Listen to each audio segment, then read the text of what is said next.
नमस्कार, स्वत्व के डिजिटल प्लेटफॉर्म पर आपका स्वागत है। मैं हूं प्रशांत। ऑपरेशन सिंदूर के बाद लगातार बयानों, चर्चों, कयासों के दौर जारी हैं। पाकिस्तान ने पूरी दुनिया में, अपने देश में तो भ्रम उत्पन्न किया ही, पूरी दुनिया में एक भ्रम उत्पन्न करने का सफल प्रयास किया।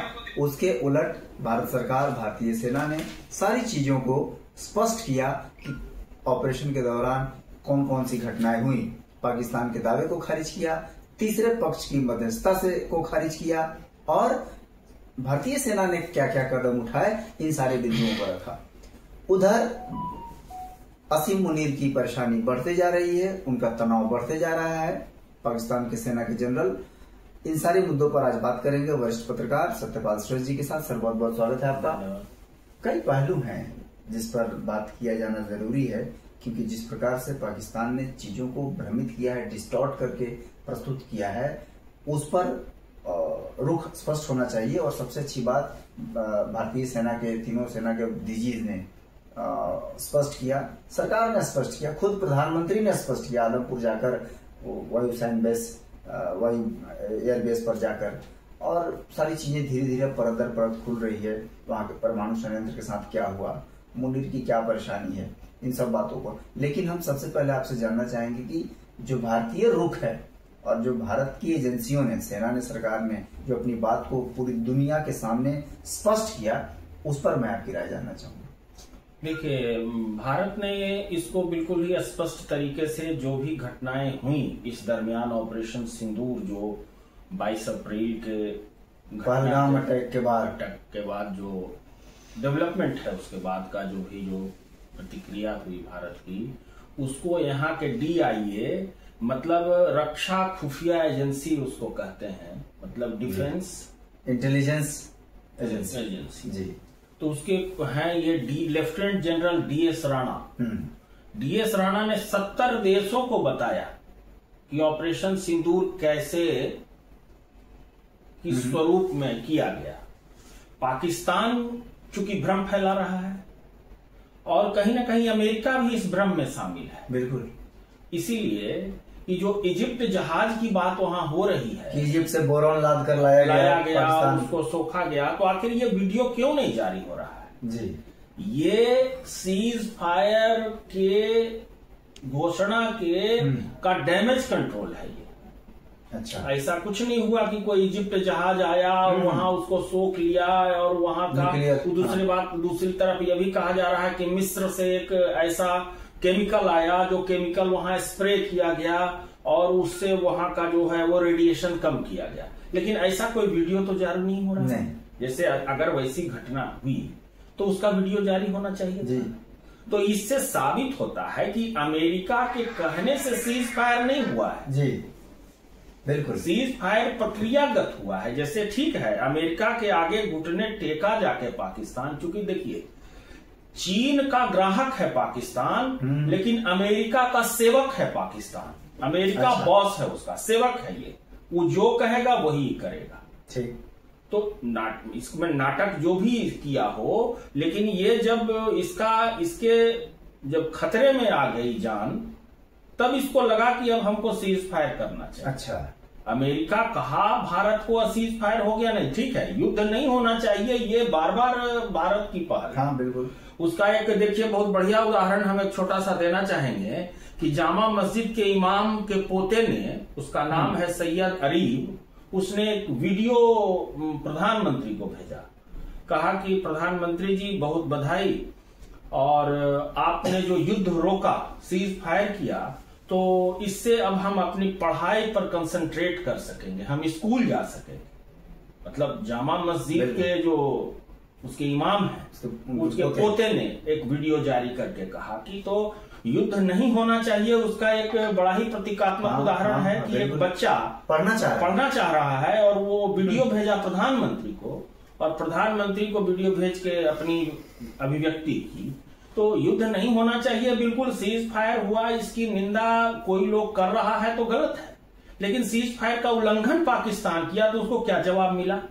लेकिन उसके माने जो भ्रम फैलाया गया कि वहां इसके रेडिएशन हो गया, जबकि वो जो उसका जो परमाणु का जो एरिया है वो इतना लेयर बाई लेयर है, और परमाणु की सारी चीजें 3 जगह रखी जाती है।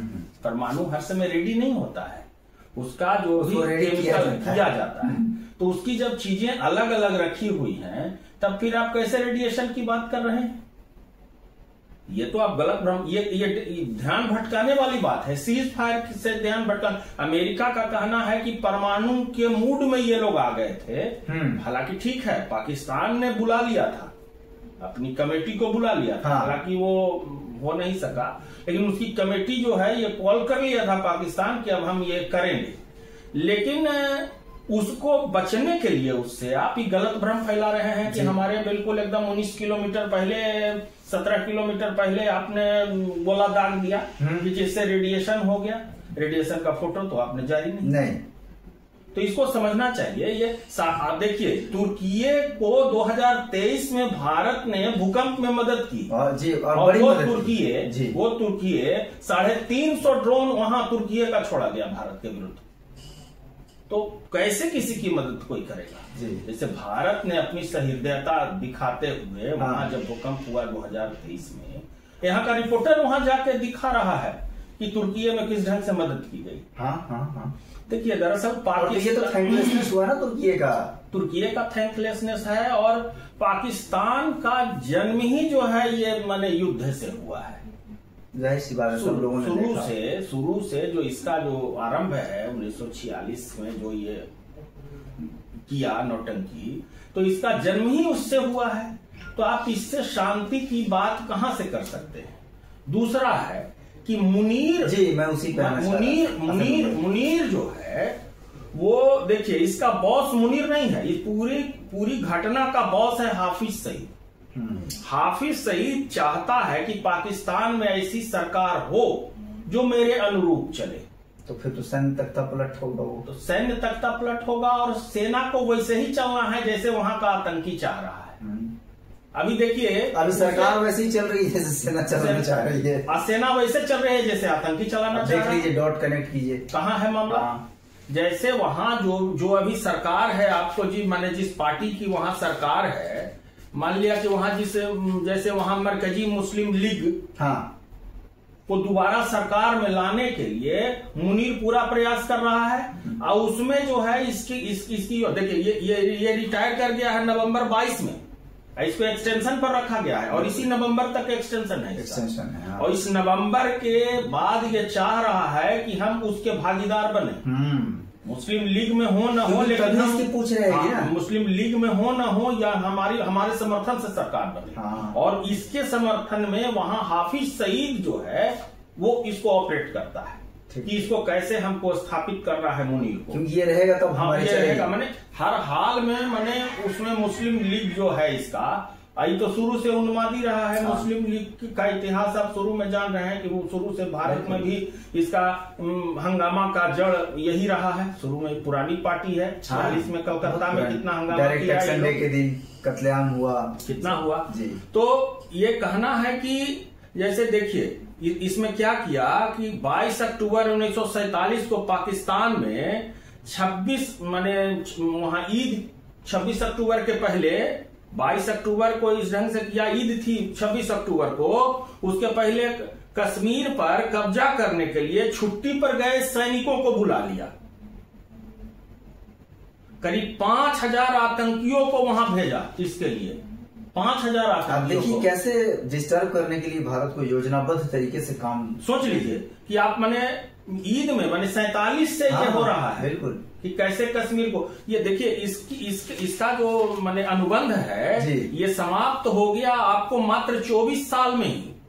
16 दिसंबर 1971 को ही ये जो इसका द्विराष्ट्र सिद्धांत जो था ये खत्म हो गया, जो अंग्रेज ने बनाया था। द्विराष्ट्र सिद्धांत खत्म कर दिया गया। तो ये इसका आधार ही यही रहा, उन्माद, लड़ाई, आतंकवाद। और देखिए कैसे इसका चल रहा है, ये पूरी इस बार की जो योजना इसकी रही, मुनीर कैसे एग्जिस्ट करे और आतंकी का कैसे वहां चले, कि हाफिज सईद ने कैसे कैसे मुनीर से करवाया। सरकार तो एक मुखौटा है, बिल्कुल सरकार यहाँ कुछ नहीं कर पा रही है वहां पाकिस्तान में।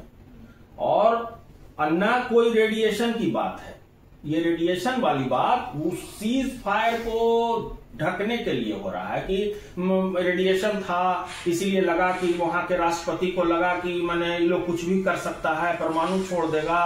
तो ये एक शिगुफा क्या कहा जाए। अच्छा, तो ये जो कूद कर लोग सरपंच बनने आए थे, तो अब लग रहा है कि मतलब हमारी सरपंची तो उड़ गई हवा में। बिल्कुल नहीं, सरकार ने नकार दिया इसको पूरी तरह से कि किसी भी स्थिति में हम आपकी मध्यस्थता, हमको उस मुद्दे पर बात ही नहीं करनी है। अरे सरकार ने कल भी कहा कि कश्मीर का मुद्दा द्विपक्षीय था और द्विपक्षीय ही रहेगा। बिल्कुल जी। अब बात सिर्फ आतंकवाद पर होगी और बात POK पर होगी, PM ने कहा, और हमको वो चाहिए। हाँ, मैंने बात होगी उसमें कोई पंचायत नहीं, हमको चाहिए वो मेरा कश्मीर है। हाँ। वो हमको चाहिए जी। तो उसमें पंचायत की कहाँ बात है? जब हमको ये सामान चाहिए तो इसमें मध्यस्थता की कहाँ जरूरत है? आप कहिए उसको कि दे दे। हाँ, आपके सहयोग से वो चल रहा है, शुरू से आपने सहयोग नहीं, तो हम तो डायरेक्ट बात करके लेंगे। उस समय बिल क्लिंटन भी 1999 में ऐसा ही किए थे जी।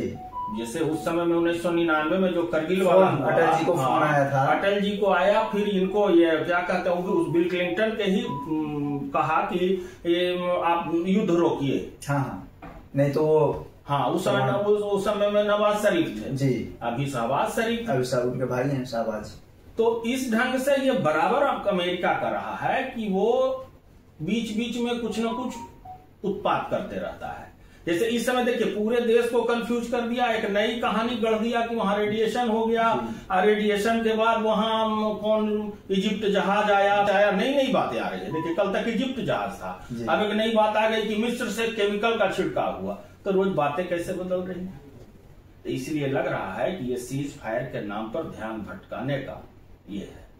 तो युद्ध तो नहीं होना चाहिए, इसमें कोई दो राय नहीं। हम लोग शुरू से कह रहे हैं, देश भी अपना शुरू से देखिए इसका तो था कि डोजियर और डिप्लोमेसी साथ साथ भारत का चला है। डोजियर भी चल रहा है लेकिन डिप्लोमेसी भी कभी खत्म नहीं हुई है, इसकी बराबर रहा है। लेकिन डिस्ट्रैक्ट नहीं होना है, गैर जरूरी चीजों में नहीं उलझना है, इसका बराबर ध्यान रखना।